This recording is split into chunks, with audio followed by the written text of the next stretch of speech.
عباس چی میگه اینو؟ قصه شعر دلغک به خودت بیا دلغک دلغک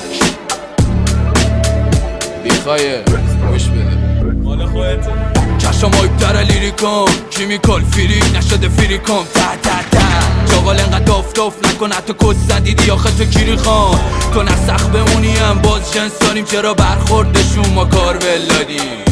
دیدم اینا مرگ تو بگن این 20 بهمن تو راه پیمایی کار هندله بگی شورتکات تو شما میزنیمون ولی توی فورتنایت خوب ساک میزد میآورد برام بد بیت دیگه سر همین بهش میگفتی تو دوست باش سیگنال نمیدید جلوم قد تو وصل میشید تکی جلو ارتشم خود کری توس فیلتر خاموش صدا بیس میزنه موقعی که صدام توی هودش پلی بود کاری نکن درست کنم الکی بگاهی خودت بدلی دیگه بدلی گرامیه خندیدیم بهت کس سمک حالا وقتشه دیگه در نمکی بذاریم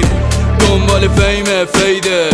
میکنیم و خفتت نفله ارزش داری با قیمت چینت میری بالا ندیدی تو مثل من پله دمو میبینی تو خواب پسر نمیخوام به این پلش شاراش بدم اگه خواهی مالی سمت ما جایزه داشت باید به توی بعدش کونی جام بدم میری کاش فاخره ولی میره درد و فوزی گنده نمیشی حتی اگه کم کار باشی چو بکنتم به میگن عباس گزیال علی گرامی باشه یا سجاد شایی از ستارت شدم من ستارت ما سیگار میکشیم اینا خجالت چرا اون لاشی به جامم بگا رفت این ورا خونه تو میمکیم خود اجامتیم دیگه نمیخوره این ورا به ما سر